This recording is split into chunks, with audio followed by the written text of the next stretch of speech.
Saya lanjutkan dengan slide. Nah, tadi ini pengertian. Banyak bukunya, kurang lebih intinya selaras, tapi kadang ada terjadi sedikit penyimpangan walaupun tidak sesat. Termasuk yang saya akan bagikan nanti tekniknya, ini adalah Ikigai versi Western, Barat, yang berbeda dengan Ikigai versi Jepang. Bahkan orang Jepang sendiri memahami Ikigai berbeda-beda. Ya, seperti tadi yang diceritakan, bagi orang Jepang itu adalah Ikigai. Jadi bagi mereka Ikigai sederhananya apa yang membuat kita termotivasi dalam hidup, apa yang membuat kita bangun pagi dengan semangat, itulah Ikigai. Termasuk apa yang membuat kita sangat bahagia, itulah Ikigai. Nah, saya mempelajari Ikigai dari penulis pertama, tanda kutip pertama karena sebelumnya hanya disinggung tapi tidak pernah dijelaskan. Meiko Kamiya, dia seorang psikiater dan pengajar. Kemudian dia menulis buku Ikigai Nishite ya, tahun 66. Bagi dia Ikigai adalah apa yang memungkinkan Anda menantikan masa depan bahkan jika Anda merasa sedih sekarang. Nah, Ikigai berarti yang memberikan kita harapan, itu disebut Ikigai. Jadi dengan Ikigai bukan berarti masalah hilang. Masalah tetap ada, tantangan ada, tapi kita terus punya motivasi yang kuat. Mirip dengan kalau pernah baca buku Logoterapi dari Viktor Frankl. Viktor Frankl itu seorang Yahudi yang ditawan oleh Nazi. Keluarganya meninggal semua, tapi dia bisa bertahan hidup karena dia tetap memiliki pengharapan. Walaupun secara fisik sudah harusnya sudah pergi, sudah tewas dari dulu. Nah, harapan itu lalu dia buat dalam, dia seorang mungkin psikolog, psikiater dan juga filsuf dengan ilmunya yang terkenal logoterapi.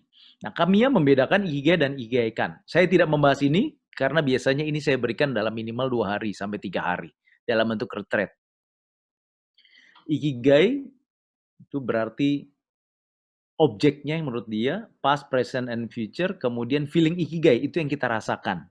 Self-realization and willingness. Karena itu kalau ada orang cerita ke saya seperti Bu Koni, saya merasa bahagia dan saya ingin orang lain merasa bahagia, saya akan cari objek of Ikigai-nya. Karena saya tanya, kapan persisnya, saat melakukan apa, begitu ya, di mana. Nah, lalu akan ketemu, oh ketika sehat, ketika melakukan hobi, ketika bertemu teman, ketika saya diberi kesempatan melayani di komunitas, itu objek Ikigai. Jadi, objek Ikigai itu bagaikan aset bagi kita, jangan sampai hilang. Ketika dalam komunitas kita merasa berharga, maka jangan tinggalkan komunitas. Karena komunitas menjadi semacam gas station, di mana kita mengisi tangki bahan bakar kehidupan kita. Saya merasa sangat bahagia ketika beribadah bersama keluarga. Itu gas station kita. Tadi Pak siapa cerita. Ya. Kemudian juga saya bahagia kalau saya naik cruise. Itu dia juga. Saya bahagia kalau saya berdiam sendiri di kamar. Momen-momen seperti itu perlu disadari dan dipelihara. Sehingga kalau suatu hari kita misalnya sedang bersedih, ada masalah di kantor, ya, maka lakukan aktivitas yang membuat tangki bahan bakar harapan kita menjadi penuh. Misalnya bermain dengan anak membuat saya bahagia, main dengan anak, tinggalkan sejenak pekerjaan. Nah, itu sederhananya objek Ikigai dengan feeling of Ikigai. Nah, orang Amerika yang pertama kali memperkenalkan Ikigai, Dan Bettner, tahun 2008 menuliskan buku Blue Zones. Buku ini konteksnya untuk menceritakan bagaimana orang-orang bisa berusia panjang sampai di atas 100 tahun dan tetap beraktivitas. Ada 9 daerah, salah satunya Okinawa di Jepang Selatan. Saya baca buku ini sebetulnya sangat biasa karena isinya cerita pengalaman, tapi saya mendapatkan benang merahnya, saya mendapatkan inspirasi karena saat itu saya tengah dalam kegelisahan tahun 2009. Mau kembali jadi karyawan atau tetap menjadi trainer. Waktu itu saya keluar dari pekerjaan menjadi trainer independen, speaker independen tahun 2007. 2 tahun merasa kurang pasti, tidak ada jaminan. Tapi dengan Ikigai, saya memantapkan jalan terus di jalan independen. Nah, kalau Bapak Ibu browsing di Google dengan kata kunci Ikigai, yang keluar diagram Venn ini, betul? Ya, ini dibuat oleh Mark Twain.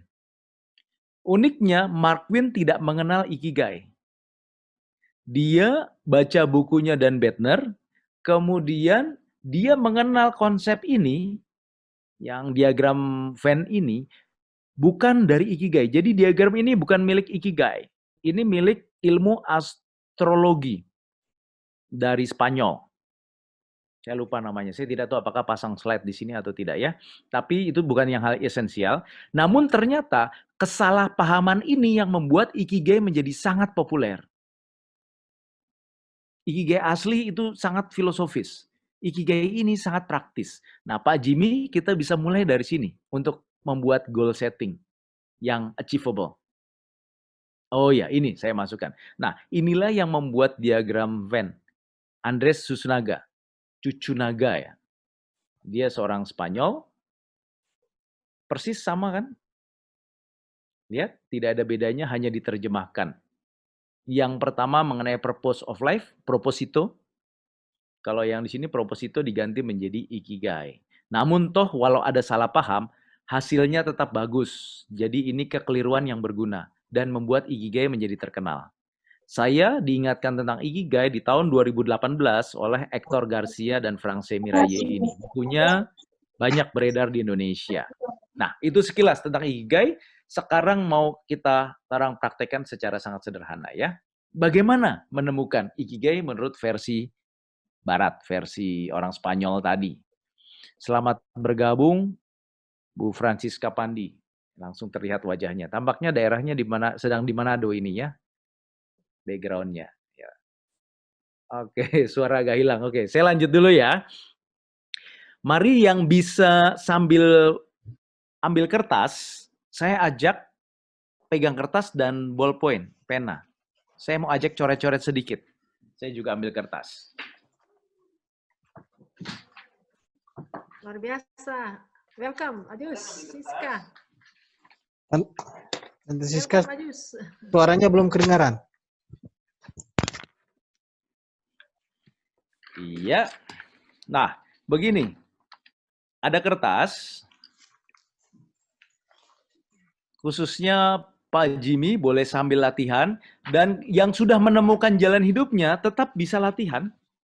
Karena teknik ini sangat sederhana sehingga bisa diajarkan kembali untuk anak-anak, untuk orang-orang muda, untuk mereka yang masih mencari jalan hidup. Dilipat jadi 2, kemudian lipat 1 kali lagi. Ya, taruh. Ya. Jadi seperti ini. Ya. Lipat 2, lalu lipat 2 lagi. Too small. Kalau tidak bisa menulis karena sedang berjalan atau sambil memasak atau yang lain, tidak apa-apa. Ya, cukup diingat-ingat nanti hasilnya.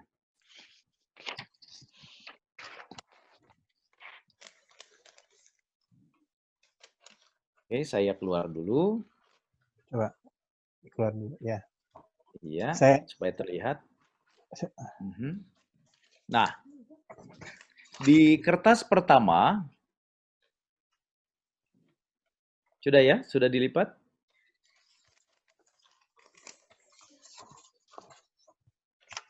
Iya, ada 4. Sekarang dilipat di halaman paling pinggir, paling pertama. Ditulis di atasnya nomor 1. Saya tulis ya. Nanti seperti Ibu Koni dan semua yang punya anak-anak masih kecil, masih remaja bisa pakai. Tulis nomor 1. Lalu di bawah nomor ini, di bawah nomor ditulis aktivitas yang paling saya sukai.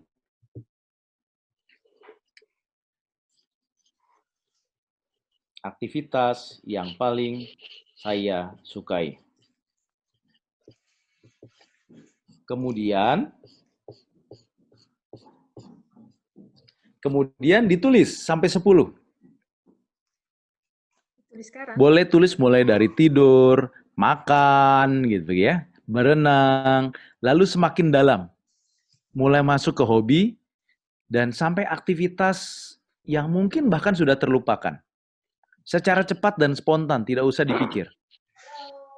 Misalnya Bu Koni tadi langsung terlihat, ketika saya bercerita dengan orang-orang, saya suka.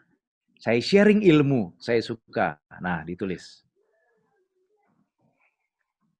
Ada yang menulis, mungkin Bu Siska, memasak misalnya. Silakan ditulis. Ya, ayo bikin list. Kak Siska. Kalau ada pertanyaan, setiap saat boleh ditanya. Boleh dikatakan. Harus 10. Harus 10, Pak. Boleh lebih. Boleh kurang. Tapi sebaiknya, ya kurang, coba dicari aktivitas sampai mendalam. Mungkin dulu pernah suka merangkai bunga, mungkin dulu suka baca buku, ditulis. Karena semakin banyak, nanti ada kaitan dengan aspek lainnya. Oke, 30 detik lagi.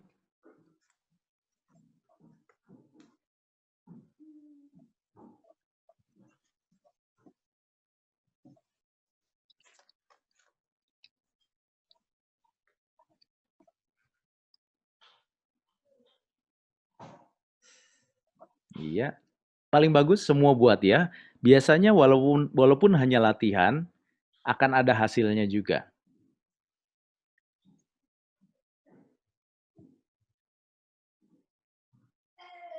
Oke? Cukup selesai tidak selesai, nanti boleh ditambah sendiri ketika acara sudah berakhir. Masuk ke lipatan kedua. Ditulis nomor 2. Nomor 2. Lalu di bawah nomor 2 ini ditulis judulnya, aktivitas yang saya mahir melakukannya. Aktivitas yang saya mahir melakukannya. Kalau yang ini boleh minimal 5, paling bagus sampai 10. 1, 2, 3, dan seterusnya. Silakan. Nomor 2, aktivitas yang saya mahir melakukannya. Kalau yang pertama, itu yang disukai, bahkan kalau sudah melakukan lupa waktu, lupa makan, lupa tidur. Kalau yang kedua, saya mahir. Jadi walaupun melakukan dengan spontan, hasilnya bisa lebih bagus daripada orang lain yang bikin. Misalnya bikin kue, masak bubur Manado, memberikan pembelaan hukum, membuat software IT. Silakan ditulis, spontan saja, tidak boleh dianalisa.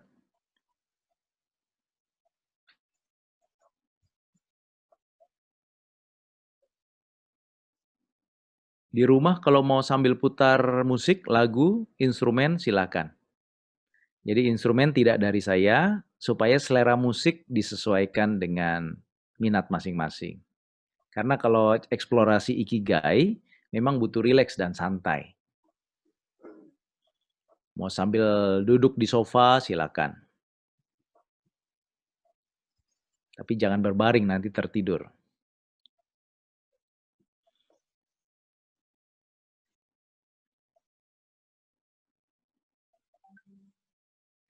Oke, ini latihan dulu ya. Selesai tidak masalah. Nanti bisa dipraktekkan sendiri lagi. Nomor 3, kertas dilipat, dipindah. Mengapa saya butuh lipat? Supaya tidak terkontaminasi oleh tulisan sebelumnya. Sekarang nomor 3, pertanyaannya atau soalnya adalah, yang dibutuhkan orang-orang dari saya. Yang dibutuhkan orang-orang dari saya.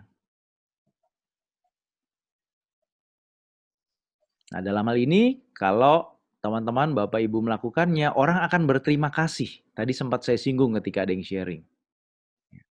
Misalnya apa? Oh, orang paling suka dengar khotbah saya. Oke, berarti khotbah. Orang paling suka kalau saya melatih paduan suara. Oke, jadi pelatih paduan suara. Orang paling senang kalau saya foto. Saya ambil fotonya, karena saya mahir.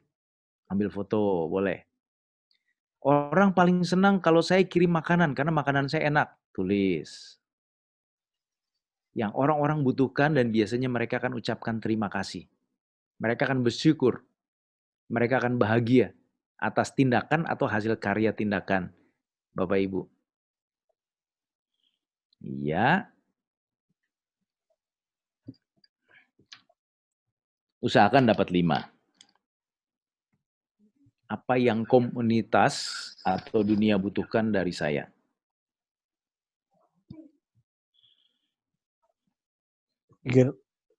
Sudah? Yang keempat. Lipat kertas lagi. Kalau dapat 3 pun tidak apa-apa. Lipat kertas lagi. Sekarang nomor 4. Nomor 4 adalah aktivitas garis miring hasil karya yang orang mau bayar.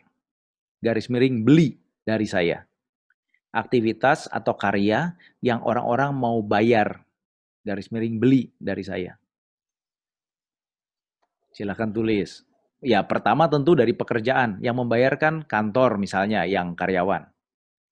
Berarti kalau ada yang kerja jadi programmer IT, lawyer, apalagi social worker misalnya.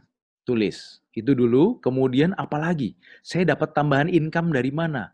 Oh, saya jadi MC wedding, tulis. Oh, saya memberikan pelayanan, kadang dapat persembahan kasih, tulis. Semua saluran yang memberikan income finansial. Nah, salurannya dicek, tulis. Hanya 4 itu.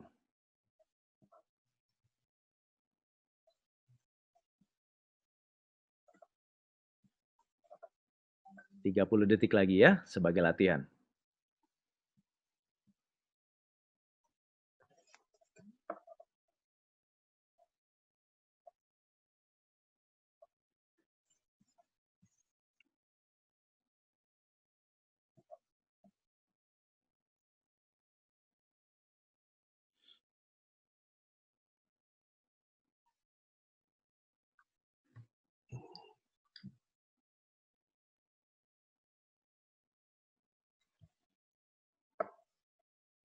Oke, sekarang saya mau beri contoh.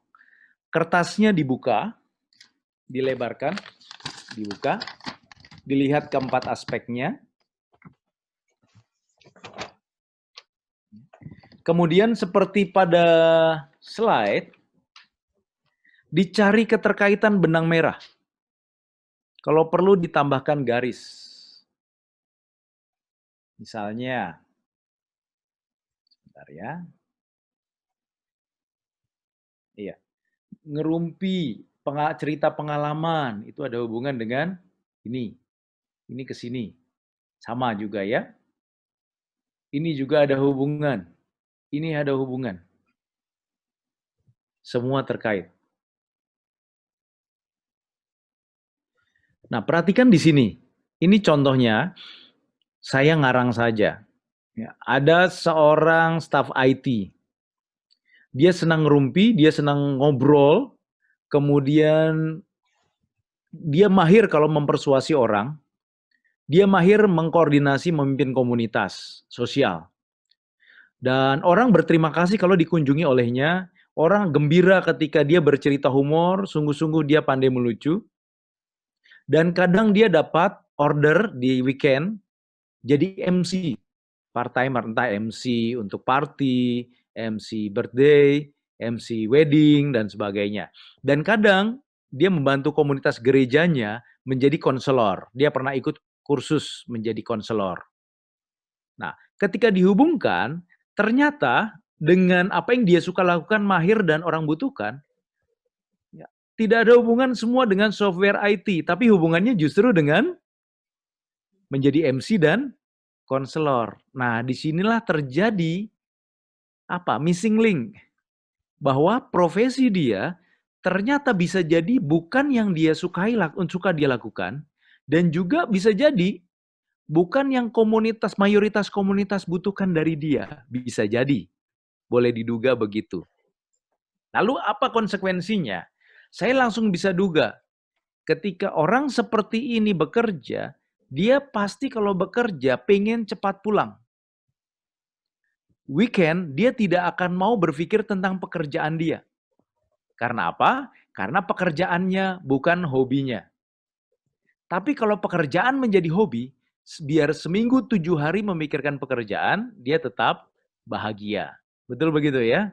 Tapi kalau pekerjaan bukan hobi, dia melakukan demi kewajiban supaya dapat income. Itu konsekuensi logisnya. Nah, sekarang saya mau tanya dulu. Bapak Ibu, teman-teman, sudah coba dibuat link hubungan? Ya, mungkin saya mau dengar sebagai pemantik Bu Koni dulu. Kalau Bu Koni diminta pasti langsung cepat. Iya, Silakan, saya Bu. begitu catat ini langsung dapat link semua, Pak. Apa itu, Bu? Itu saya sangat bahagia ketika berbicara di depan. Jadi saya tuh love banget kalau teaching. Jadi semua dari 4 aktivitas ini semua berkaitan dengan teaching, maksudnya untuk berbicara seperti itu. Jadi semua link semua ke situ. Jadi saya sudah merasa bahwa profesi saya sekarang memang cocok dengan saya. Karena saya sekarang sebagai lecturer, dosen ya. Karena saya excited banget kalau mengajar itu walaupun berjam-jam saya tidak pernah merasa capek. Saya pokoknya rasa bahagia sekali kalau saya waktu teaching. Ya.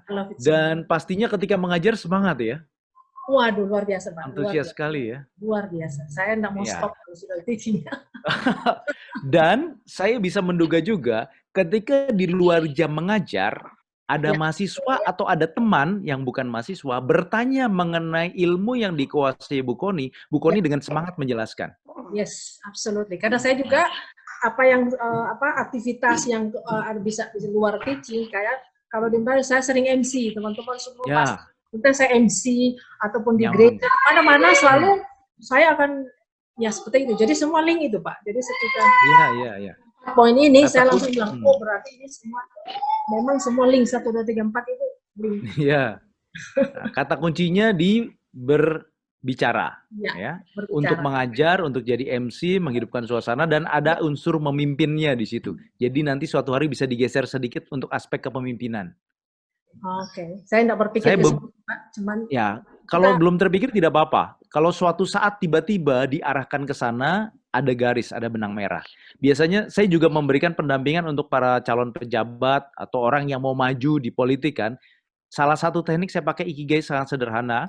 Lalu saya ngomong terus terang, itu biasanya belum kontrak karena biasanya mereka private kursus. Saya bilang, Pak, Bu, dari arah pemilihan ini tampaknya ke arah sana Bapak Ibu tidak terlalu kuat. Lebih baik jangan cari saya sebagai konsultan. Saya akan langsung tolak di awal. Kecuali mereka mau melakukan hal seperti apa begitu ya. Karena kadang ada orang bukan kemampuannya tapi maunya ke sana. Padahal dia tidak suka dan dia tidak punya potensi, tidak punya accountability bahkan. Oke, terima kasih. Berarti Ibu Koni sudah di jalan Ikigai. Ya, apapun yang dialami, apapun tantangannya, tetap biasanya semangat terus menghadapinya. Absolutely. Nah, itu ciri di jalan Ikigai. Terima kasih Bu Koni untuk sharingnya. Terima kasih, cocok sekali Pak. Mantap. Ayo, yang lain siapa? Silakan. Pak moderator, Pak Jeffrey, mau coba? Oke. Saya suka, ini cari connection-nya aja ya, nggak dibahas satu-satu ya. Nggak usah satu-satu, yang tersambung saja. Baca sejarah sama watching rugby itu tidak sesuai dengan profesi saya. Ternyata ada salah satu hobi yang saya suka, yaitu coding. Jadi kayak semacam mempelajari code lah, logika, mempertimbangkan. Jadi kayak visual, melihat beberapa line, tapi saya mempertimbangkan line ini sama dengan ini. Jadi semacam insting coding. Terus aktivitas yang saya mahir melakukan memang membuat database ya, application, terus analytics. Jadi saya bisa mempertimbangkan sesuatu yang jelek, saya pertimbangkan lagi, atau bisa jadi bagus gitu. Nah, terus yang dibutuhkan orang-orang dari saya, kebetulan saya merasa orang-orang butuh sesuatu application yang jalannya lancar dan analisis yang tepat.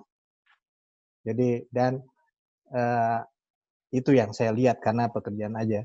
Dan saya merasa orang butuh sebagai trusted advisor, kayak penasehat yang bisa dipercaya. Dalam bidang? Ya, saya melihat sih dalam hal IT, karena saya tiap hari kalau klien suka ada yang nanya ke saya langsung, tapi saya nggak charge, saya nggak deal. Dia nanya, saya bisa membayangkan seseorang yang dalam kesulitan, panik, terus dia cuma telepon saya aja lewat Teams, nanya aja gitu loh, memastikan, padahal dia tahu jawabannya. Jadi sebenarnya saya nggak kasih jawaban. Lebih mengkonfirmasi ya? Ya, mengkonfirmasi. Dan yang keempat, aktivitasnya ya seperti yang saya lakukan, ya saya dibayar untuk bangun aplikasi database dan memberikan solusi. Jadi kelihatannya sih ada satu benang merah.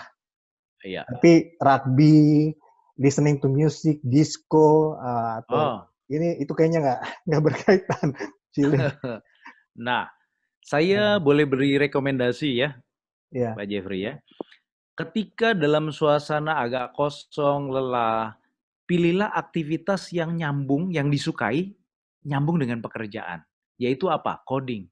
Bikin aplikasi sederhana, atau minimal yang mengaktifkan pikiran yang tertuju kepada komputer, entahkah main catur gitu ya, analisa jalan terus. Supaya apa? Jangan sampai terjadi aktivitas yang disukai dengan yang ahli itu seperti dua kutub. Ada kisah nyata, seorang teman di Kalimantan, dia mau mewarisi perusahaan sawit orang tuanya. Nah, lalu dia bertanya pada saya, gitu, Pak, kira-kira saya sudah siap belum ya? Saya tidak tanya ilmu sekolah di mana, saya cukup berikan diagram Ikigai ini. Ternyata saya bisa langsung simpulkan bersama dia, belum siap. Karena apa? Setiap hari hobi dia adalah balap motor. Lalu weekend mancing.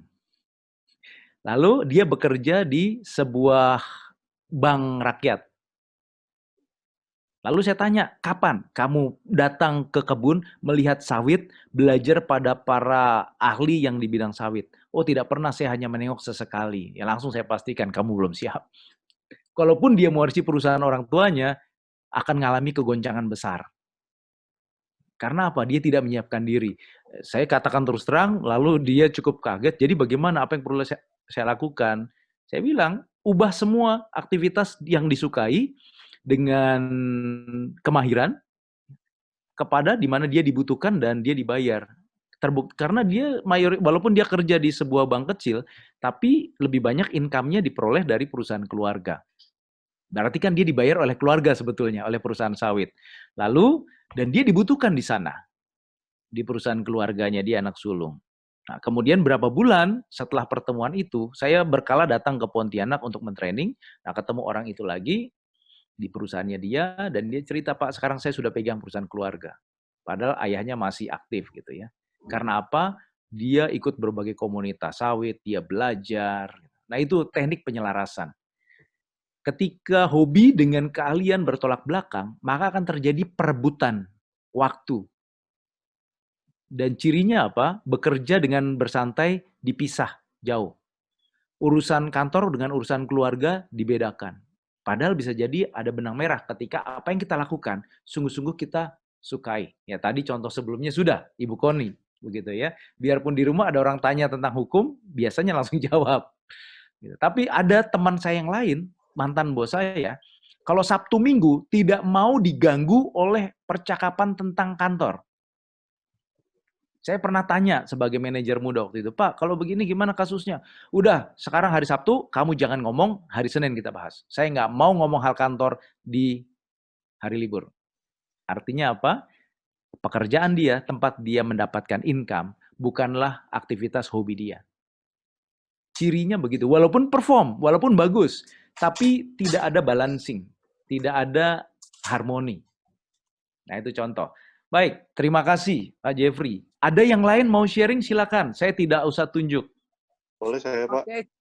Boleh, Pak Jimmy ya? Oke, Pak Iya, Jimmy. Pak Jimmy dulu, silakan Pak Jimmy. Saya juga baru terbuka sih mata saya. Jadi ada dua ya Pak ya yang saya suka. Maksudnya yang benang merahnya itu, nama saya demen ketemu sama orang. Ya. Jadi kebetulan profesi saya kan pejabat lelang Pak. Jadi karena lelang kan berkumpulnya orang. Nah di situ saya suka. Saya demen ngobrol, saya suka dengerin orang, saya suka belajar dari pengalaman orang lain. Iya. Saya suka jalan-jalan. Nah itu masuk dalam benang merah. Dan satu lagi ternyata memang saya demen dalam dunia healing Pak. Oh, healing. Saya sempat belajar beberapa ilmu healing. Dan ini memang dari 1 sampai 4 nih healer ini memang keluar terus gitu loh Pak.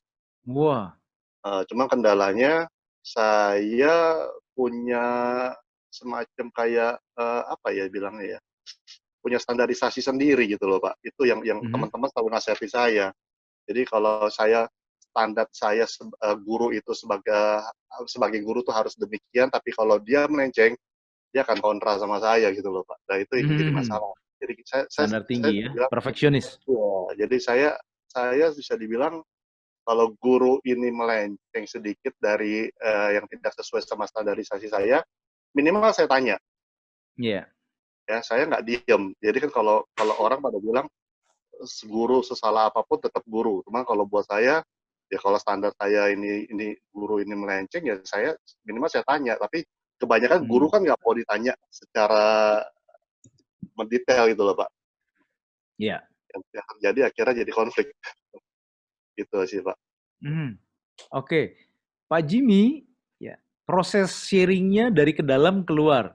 Pak Jimmy tampaknya juga cukup banyak menghabiskan pikiran dan waktu untuk memikirkan relasi dengan orang lain. Iya. Nah, itu sebuah pola. Tidak ada yang salah, tinggal memberikan prioritas. Memang banyak orang di luar diri kita, itu kan tidak sesuai dengan standar idealisme kita kan. Nah, hati-hati terlalu banyak justru memikirkan orang lain ketimbang diri sendiri. Padahal diri sendiri perlu banyak diurus. Jadi, ya, ini terkait dengan positifnya adalah Pak Jimmy peduli pada orang lain. Nah, ya, konsekuensinya adalah kurang waktu bagi diri sendiri untuk memikirkan pengembangan diri sendiri. Dan Pak Jimmy seorang yang perfeksionis, dugaan saya Anda punya tadi ya standar tinggi, berarti seorang yang cukup detail, punya apa? Kalau memikirkan segala hal itu perencanaannya perlu kuat, begitu ya Pak Jimmy ya? Betul Pak. Kemudian kalau punya impian, daripada nggak tercapai mendingan ganti saja deh. Ya. Karena nggak bisa yang setengah-setengah. Ya. Nah, konsekuensi seperti itu perlu disadari. Karena dalam kehidupan ini kadang ya, nggak semua yang kita inginkan bisa tercapai 100%. Dan ketika minimal kita bisa ikhlas, nanti ada bagiannya tentang Pak Jimmy ya, ada bagian kedua, yang Ikigai Jepang akan memberikan mungkin bantuan untuk berbagai solusi. Baik. Yang sifatnya lebih rilis. Nah, kembali ke Ikigai Barat dulu. Ini kita sedang membahas Ikigai Barat, Bapak, Ibu, dan teman-teman. Nah, pertanyaan buat kita semua adalah, ketika kita suka melakukan sesuatu, seperti tadi Pak Jimmy healing, pertanyaannya, siapa yang sudah berterima kasih atas aktivitas saya ini? Nah, ini tidak usah dijawab, tapi menjadi bahan refleksi. Kemudian sampai di satu titik ketika nanti mau full time sebagai healer.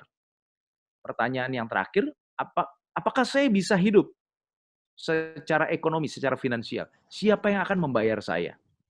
Itu juga perlu menjadi pertanyaan yang realistik bagi kita. Oke, thank you Pak Jimmy. Satu lagi sebelum saya masuk pada bagian berikutnya.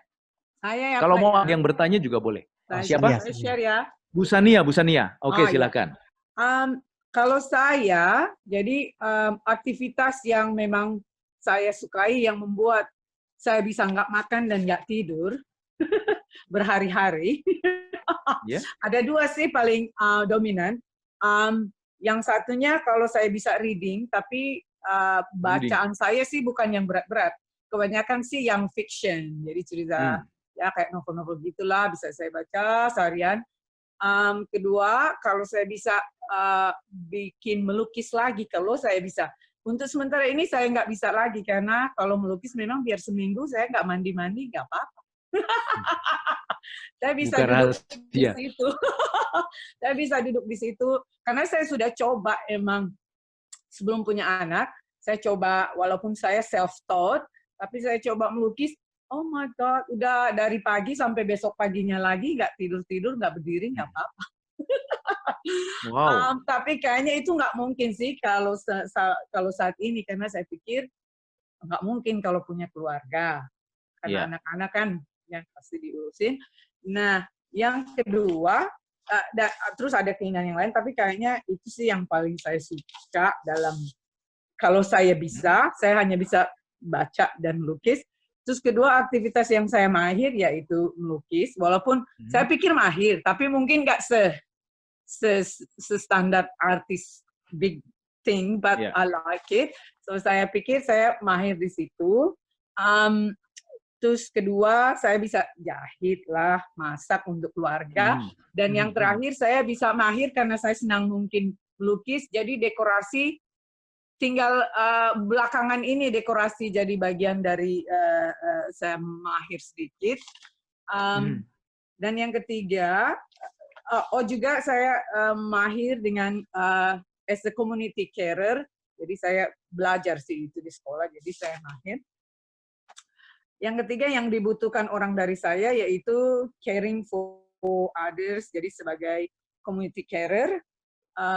Dan kedua juga sebagai lifestyle assistant, di mana saya melakukan aktivitas untuk residents in the nursing home. Itu yang terus dekorasi, karena saya juga belakangan ini tidak dibayar sih, tapi terlibat dekorasi untuk gereja dan community, which saya suka. Gitu. Jadi karena saya suka, jadi saya lakukan walaupun nggak dibayar. Oke. Ya, aktivitas profesional saya itu sebagai at the moment pekerjaan saya sebagai lifestyle assistant, yang mana sebagai mengkoordinasi kegiatan aktivitas untuk residen di nursing home. Punya dua pekerjaan sih, yang satu juga sebagai professional carer untuk community. Baru kemarin sih ada yang mau bayar dekorasi saya, walaupun saya mau kasih just for free. Some people insist, saya bilang boleh sih kalau mau, tapi I can do it without paying, but people pay for very little money, nggak banyak. Terus apa ya, yang bayar ya itu sih cuma. Lalu income dari mana? Aktivitas kalau tadi, saya community sebagai lifestyle as a lifestyle assistant coordinating activity for resident dan professional as a carer in the community income saya. Oke. Nah, saya tanya Bu Sania. Bu Sania kalau berbelanja atau berlibur lebih senang sendiri, berdua, bertiga, atau beramai-ramai? I'm not sure. Sometimes saya senang pergi sendiri because saya bisa konsentrasi apa yang saya mau. Kalau beramai-ramai kadang bisa bingung juga, karena kadang kalau beramai-ramai saya shopping, kadang mau ngikutin kemauannya yang lain, akhirnya saya nggak bisa beli apa yang harusnya. Itu cuma santai-santai aja sih kalau lebih santai ya. Iya, saya sekedar ngecek apakah Bu Sania introvert atau ekstrovert. Lebih kuat kemana? Dugaan saya introvert. Karena itu bisa melukis berjam-jam, berhari-hari tanpa mandi. Kemudian itu digaris bawahi tanpa mandi ya. Iya. Kemudian apa yang kedua? Menjahit. Ya. Lalu juga apa tadi? Merangkai bunga, dekorasi. Semua satu garis, dua garis yang menghubungkan, yaitu art dengan tangan. Dan dugaan saya itu yang akan kuat dan bisa disiapkan di masa depan. Perlahan tentunya. Mulai dengan very little money, ya, tapi ke depan akan very much money, sangat-sangat besar gitu ya.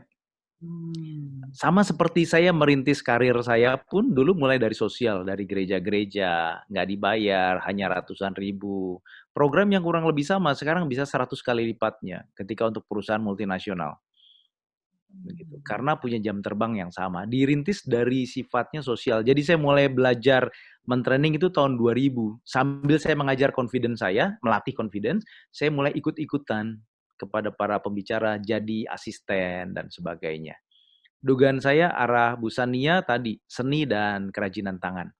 Satu paket. Seni yang menggunakan tangan lebih tepatnya. Tangan dan mata tentunya ya. Karena yang mengukur keindahannya secara visual di mata. Nah, bukan berarti meninggalkan pekerjaan loh. Tapi bisa mulai disiapkan. Suatu hari anak sudah mandiri semua, saya bisa bayangkan perkakas lukisan lengkap di rumah. Iya. Dan kamar mandi selalu kering begitu ya. Baik, tapi bisa jadi saat itu sudah menjadi seorang pelukis yang terkenal. Oh my God, I hope. Why not? Suatu hari. Dan tidak usah dijadikan target. Biarkan dia mengalir. Jadi Ikigai prinsipnya bukan target seperti di perusahaan harus dicapai. Ikigai prinsipnya mengalir dalam harmoni. Jadi ketika sudah mulai mengganggu keluarga, stop dulu. Harmonilah dengan keluarga. Itu enaknya. Dan tiba-tiba kita menemukan diri kita sudah begitu besar dengan aktivitas yang kita sukai dan kita ahli. Baik, itu dulu. Nanti ada sambungannya. Satu lagi tadi seperti ada suara yang ingin sharing. Silakan. Saya bisa targetkan di Jakarta bisa sampai jam 4 kira-kira. Kurang lebih 30-an menit lagi. Ada? Kalau tidak ada saya lanjut.